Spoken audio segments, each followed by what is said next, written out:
नमस्कार साथियों, मैं अभी प्रताप विष्णु आप सभी का स्वागत करता हूं आपके लेक्चर में। तो आज हम पढ़ेंगे Buddhist fourth council. Buddhist fourth council क्या है?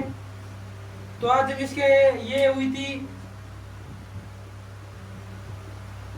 72 BC में, ये की थी कनिष्क ने। अब आप पूछोगे कनिष्क कौन था? कनिष्क कश्मीर का था। कहाँ का था वो अब आप आगे पढ़ेंगे। कश्मीर का रहने वाला था। कुंश था। क्या था? जब आप फॉरेन इन्वेजन पढ़ेंगे, जब आप कनिष्क को पढ़ेंगे डीपली कि ये किस प्रकार का व्यक्ति था, क्योंकि कनिष्क के बारे में कहा जाता है कि कनिष्क किसी भी भगवान को नहीं मानता था।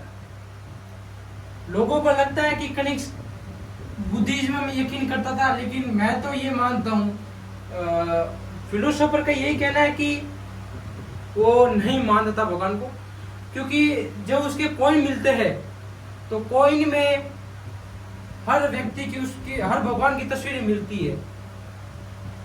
इसी के कारण ही मथुरा फेमस हुई थी, कनिष्क के कारण ही। यहाँ पे क्या मिले थे? बुद्धास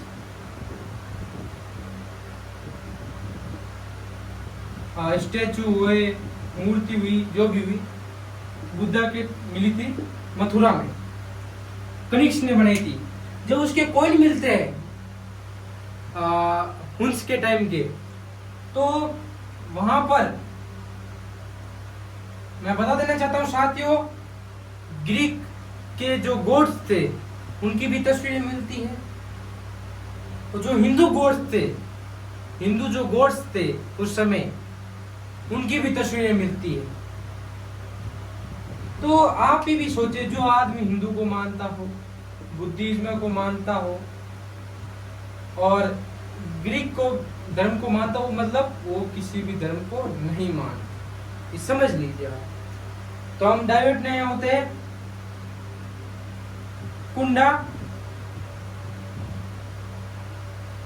ग्रामा यहाँ का रहने वाला था, ये समझ लीजिए, ठीक है। कश्मीर का वो था, मतलब कश्मीर में था नहीं, कश्मीर में 72 BC में, मतलब AD में फोर्थ काउंसिल हुई थी। इसका जो हेड था, वो हमेशा याद रखना, हेड सबकी जगह होता है। जैसे वासुमित्र थे, मोंगली पुत्र तिसा थे, वैसे ही यहाँ पे कौन थे? वासुमित्र। वासुमित्र। और यहाँ पे एक अलग पोस्ट, नई पोस्ट आई है यहाँ पर, डिप्टी की। यहाँ के डिप्टी कौन थे? अश्वघोषा।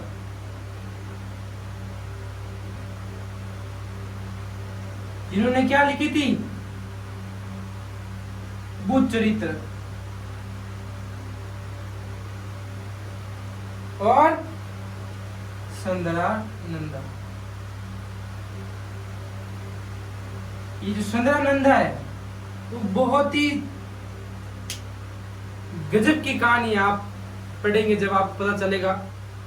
ये कहानी है गौतम बुद्धा की भाई की, जो अश्वघोष ने लिखी है। वो हम आगे हम पढ़ेंगे किसी को, इतनी खास नहीं, but in the perspective of UPSC इतनी ये खास नहीं है, लेकिन ये बहुत ज्यादा जरूरी है, ठीक है ना। जरूरी मतलब कहानी पता होनी चाहिए, क्योंकि आप UPSC पढ़े तो आपको बढ़िया कहानी है ये, हम बाद में डिस्कशन करेंगे। तो हमने जब सेकंड काउंसिल जब हुई थी, महासंघिका, तो आपने सुना होगा, नहीं सुना होगा तो पढ़ लीजिए आप, मैं पढ़ा देता हूं। इसमें महायाना बुद्धिज्म। कौन सा? मैंने बताया था, याद करना आप, महायाना हीनयाना के बारे में। तो ये मिशन टू स्प्रेड हुआ।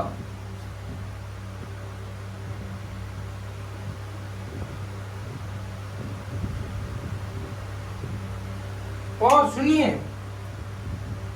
जो अशोका का जो थर्ड काउंसिल हुई थी वो थी महायाना के बारे में, याद रखना। महायाना सॉरी हीनयाना, हीनयाना थी महायाना, सॉरी हीनयाना थी, ध्यान रखना। तो सब थोड़ा कंफ्यूज हो जाते हैं। सेकंड काउंसिल से जो महासंघी का, तो मैंने आपको बताया था थेलावाड़ा, जो थेलावाड़ा था ना,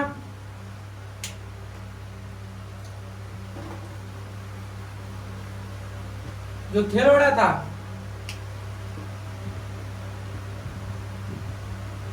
वो महायाना में बदल गया। तो ध्यान रखना,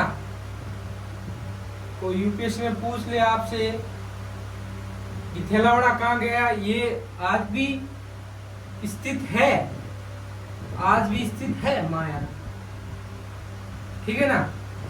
और मैं आपको बता देना चाहता हूं कि जो चाइना में है, चाइना हुआ, जापान हुआ, वहां पे महायाना बुद्धिज्म है। और सॉरी हाँ,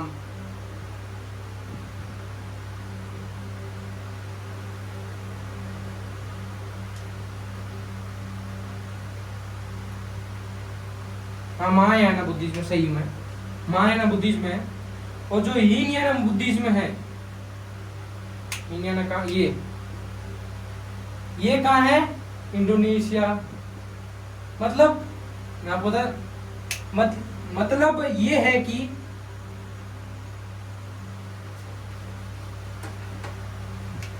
ये देखिए, ये इंडियन फ्लैग है, मतलब Indian flag sorry Indian map है। जो यहाँ पे था वो यहाँ पे चला गया। कौन चला गया यहाँ पर? हीनयाना। हीनयाना किसका था? कनिष्क का था।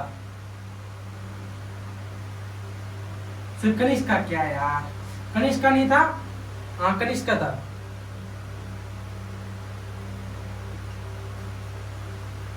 और जो महायाना था वो कहाँ चला गया? इंडोनेशिया। यहाँ पर ध्यान रखो, इतना ही पूछते हैं। अब जो मैंने जो बोला है वो आप नोट कर लीजिए। ये तो आप नोट नहीं कर पाएंगे, मैं समझता हूँ, लेकिन जो जो मैंने यहाँ पे समझाया है, तो आप जहाँ जिस भी कोचिंग में पढ़ोगे तो आपको ऐसे नहीं पढ़ाया जाता, बट मैं जैसे पढ़ा रहा हूँ आप समझ लीजिए। समझना इंपॉर्टेंट है, सारी चीजें नहीं लिख सकते आप, कुछ चीजें याद करने के लिए भी होती है। सारी चीजें लिख दोगे तो याद क्या करोगे, ठीक है ना। जय हिंद साथियों, आज के लिए बस इतना ही।